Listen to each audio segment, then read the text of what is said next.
Hi everybody and welcome to Proof Weight Loss Surgery Works this Tuesday. My name is Tom and I'm your Friday vlogger filling in for Aisha today because I am going to be in Vegas on this Friday, so I will not be doing a video. But this week's topic was very near and dear to my heart and I truly wanted to do this because this is a warning and I'm going to give you some tips in this video.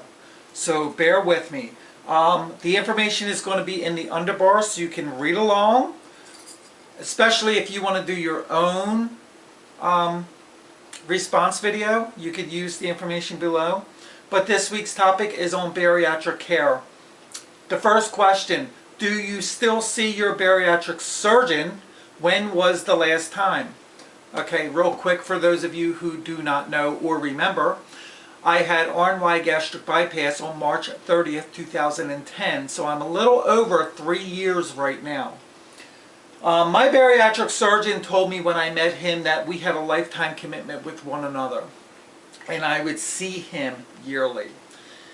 The first 2 years I saw my bariatric surgeon every 6 months, and now I'm on a yearly plan. Because I switched insurance carriers and whatnot, I should have already have seen him, but I haven't. I will be seeing my bariatric surgeon next week, and I'm going to get to that in a minute. Number 2, do you get annual labs done? Yes, I do. Every time I saw my bariatric surgeon, I had my labs done. Now, I had so much done, it was ridiculous because I'm tested for everything. Yeah, it's crazy. But it's worth it because you never know if you have a vitamin deficiency, especially, you know, if you're iron deficient, whatever. So blood work and your bariatric surgeon go hand in hand, and you really need to keep that bond to make sure that you're safe. So yeah, I just had my labs done by my primary doctor last week, and I'll get the results next week when I see my bariatric surgeon. And that's another thing. I see my primary doctor every month, and I have from the first day out from surgery, because I get my B12 shots from my primary care physician. And if I have anything wrong with me, any ailments or whatever, I'm able to discuss them with him at any given time. Between my primary care physician and my bariatric surgeon, they are only a phone call away, and I'm not afraid to use that phone. I'm not taking any chances with my life, especially with what happened to me last year. I'll get to that in a minute. In case of a bariatric emergency, do you have a plan, a doc, a hospital? Yes, I do. I just told you about my primary care physician. I just told you about my bariatric surgeon. Okay, my plan is, first of all, I'm sorry, I got to get to number 4 because this is really into. Number 4 is, do you wear a bariatric medical bracelet? So this actually goes with number 3. Do I have a plan? Yes, I wear a medical ID bracelet. This is my added security. I live in the city, but it can happen anywhere. Let's say I'm mugged and robbed and have no ID on me. Okay, no thief is going to steal a bracelet with your name engraved on it. A medical ID bracelet at that. They can't sell it. Who are they selling it to? This is worthless to them. They don't want it. So, yeah, I got it. My name is on the front of my bracelet. On the back of my bracelet, it says gastric bypass. No blinding tubes, no NSAIDs, no sugars. My bariatric surgeon's name and his phone number is on my bracelet. And here's the reason why. My hospital, because that's in my plan right here, is called the Pennsylvania Hospital. It is the first hospital in America, and it's right here in Philadelphia, and my doctor is affiliated with the Pennsylvania Hospital. When you call my bariatric surgeon's phone number, it's routed through the hospital's phone directory. Therefore, if I have no information with me when I'm found, for whatever reason, and the paramedics or police personnel find my ID bracelet, they can call the number on the back. In the system, when they reach the Pennsylvania hospital, they have my bariatric surgeon's name, they have my name, they can pull up my file. All my information is in the file right there, including my medical ID card that is on file. That is my extra added protection. When I go out for a run, or a walk especially, because I do a lot of late night walking because it's actually safer to be alone, and you know, during the day it's kind of too hot in the summer and it's like, it's cooler at night, whatever. I don't know, I like walking at night, but I don't take my wallet with me when I'm walking just in case I was to be mugged one night. I carry this armband. It velcros on my arm and it doesn't move. It stays here. It acts like a wallet, but it also acts as my phone holder because it's a phone case for my iPhone. So I could listen to music and have my phone with me as I'm walking. Now, in this little pouch area here, I'm not going to pull that out, but I have a token, a bus token. You need a token to ride our buses, just in case I get too far and I'm too tired and I don't want to walk back home. I could take the bus. I also keep at least $10 in that holder in case I want to stop and get something to drink or get something to eat, even though now I do carry water with me wherever I go. And I encourage everybody to do that, because one night I didn't, and I went out walking and I didn't have any water, and I got dehydrated so bad that I found myself laying on a park bench trying to recoup because there was nowhere to go. Nobody was out. There was no water around, and I really thought that I was going to pass out and I was a goner. And the only thing that I had on me at that point in time was my security of my ID. I didn't even have this information. So this was secondary, you know, that I created. I did manage to walk to the nearest hospital after I composed myself, and I got to the water fountain, and I was in there drinking water for about a half an hour before I felt well enough to go back home, which I did. So, yeah. But also in my little pouch for my iPhone that I put on my arm, I have a photocopy of my driver's license and my medical ID bracelet. Let's just say I am mugged and they steal this armband with my phone and my ID. They don't have my actual ID, they have a photocopy of it. This works great, especially, let's just say the cops pull me over one night for whatever reason and I don't have my driver's license with me. I have a photocopy of it and my medical ID card. So that's my tip for added security. The next question is the very vital question that I wanted to answer.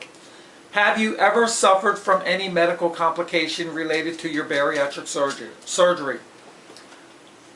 I went in having RNY gastric bypass knowing side effects, complications, and one of them was gallbladder. And I said to my bariatric surgeon when I had my surgery, I said, look, I said, if you go in there and I said, my gallbladder's bad, take it out now. I don't want to deal with it later. And he said, if it looks fine, he's going to leave it in. After surgery, he informed me that there was nothing wrong with my gallbladder, you know, with all the testing that was done previously, and him going in there seeing it, he said there was no reason to take it out, so he left it in. And I was good to go. All right, fine. 2 years later, last March 23rd to be exact, I had this excruciating pain in my back, and it was like so bad I couldn't deal with it. But I suffer with a back injury, and I really thought that that was my problem. So I came home and I laid down for a while. Later on in the night, the pain subsided into my stomach area, and I was like, oh my God, the pain was so bad, and I thought, my second complication, I'm thinking, twisted bowels? I'm like, oh no, this isn't good. I'm constipated, my first thought. I need to go to the hospital. So I drove myself to the hospital thinking they're going to give me a laxative, they're going to clean me out, and I'm going to be perfectly fine. Do not. I'm telling you right now, if you have pain, abnormal pain after surgery, it doesn't matter if it's 2 months after surgery or 3 years after surgery, get your ass to the emergency room. If you're not already calling your bariatric surgeon or your doctor's office. Now this was like in the middle of the night, so my doctors were not in the office, and therefore I drove myself to the emergency room thinking it was nothing. Well, it turned out to be almost, well, it was life-threatening. I almost died due to my gallbladder. I had no symptoms, signs, or warnings up until this point. When I had the pain start in my back, and I thought it was my back injury, and then it subsided, like I said, into my stomach before I took myself to the hospital, only to find out a few hours later I was being rushed in for emergency surgery because my gallbladder went kaput. It was blocked with bile. I forget what they actually called it, but it was blocked and it was completely infected.